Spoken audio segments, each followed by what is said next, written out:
Bonjour à tous, ça me fait super plaisir de vous retrouver aujourd'hui pour vous présenter l'OpenRC F1. Vous avez sans doute vu dans la vidéo de la série 1, la verte et noire, qu'il y a pas mal d'évolutions sur cette voiture.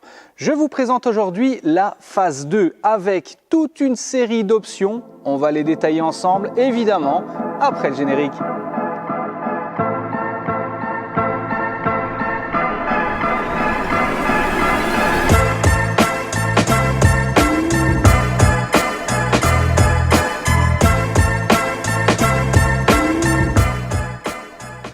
Alors pour cette seconde édition, c'est-à-dire l'édition blanche et noire, il y a vraiment des options super intéressantes. Certaines esthétiques, certaines pratiques, on va les détailler ensemble. Premièrement, esthétique, spoiler élargi, ah ben ouais, ça fait plaisir. Le style, ça compte aussi. Le spoiler avant qui a été renforcé, évidemment je vous mettrai des captures d'écran et des images beaucoup plus proches pour vous montrer tout ça en détail. On a aussi des ouïes de ventilation dans la carrosserie basse et dans la carrosserie haute, de façon, comme son nom l'indique, à aérer tout le système électronique, etc. C'est super sympa, fallait y penser. En tout cas, il y a des makers tout à fait talentueux qui l'ont fait.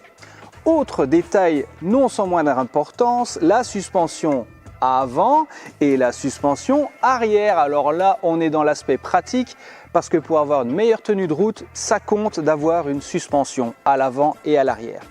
Autre détail technique, le différentiel. Eh oui, même sur une voiture imprimée en 3D avec n'importe quelle machine quasi, eh bien on peut imprimer une pièce déjà beaucoup plus délicate comme le différentiel. Ça fonctionne très bien. Attention pour le différentiel, il est nécessaire d'imprimer des jantes spécifiques. Évidemment, je vous mets les liens en description, ce sera plus facile.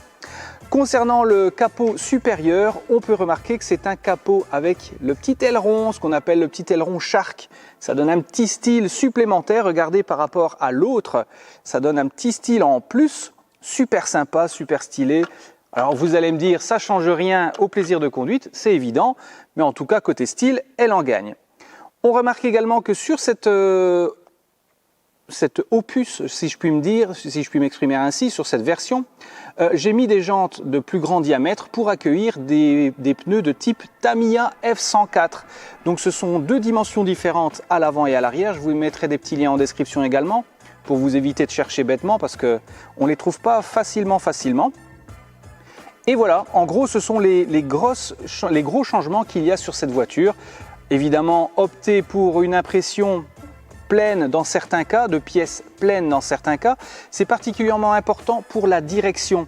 Effectivement, si vous roulez et que sur la route, il y a par exemple des bosses, des petites imperfections sur la route, eh bien la fusée, ce qu'on appelle la fusée, oui, on est bien sur une Formule 1, une voiture, hein, mais on parle de fusée, c'est la pièce technique, eh bien la fusée risque de casser, c'est l'axe de roue si vous préférez. Donc, imprimez cette pièce en plein. Je vous mettrai éventuellement le STL d'une pièce qui en rattache deux, c'est plus facile, vous allez voir, c'est super sympa. Bon, entre nous, c'est bien de blablater, c'est bien de parler de cette voiture. Et vous ne pensez pas qu'il est peut-être temps de l'essayer sur le circuit? Parce qu'aujourd'hui, on n'est pas dans le studio Néotech, ça vous l'avez remarqué, on est à la Ville de l'Homme, l'association de modélisme de l'Homme. Ouais, je suis dans l'endroit rêvé de tous les modélistes. On va faire un petit essai route. Cette fois-ci, je vais essayer de ne pas péter un spoiler comme dans la première vidéo. Ça fera des petites séquences chouettes. Allez, à tout de suite avec ma super radio, c'est quoi encore, une FlySky FS GT3C, la super commande pour pas trop cher. Et on va s'amuser ensemble. À tout de suite les amis.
tête.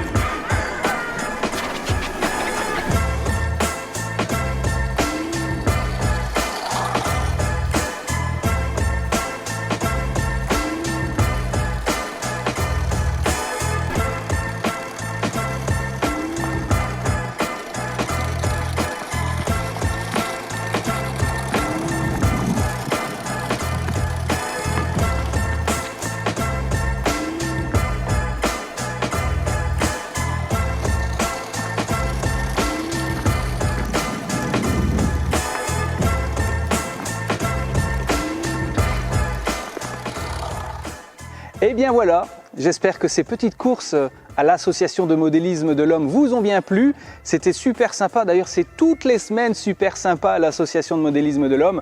On s'amuse aussi bien avec des Formule 1 qu'on imprime nous-mêmes en 3D, avec des drones, avec toutes sortes d'objets roulants, volants ou non identifiés, c'est génial. N'hésitez pas, je vous mets les liens en description.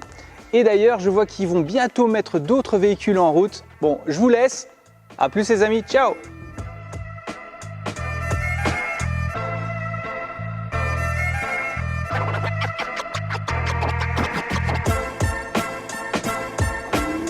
On laisse la pellicule tourner.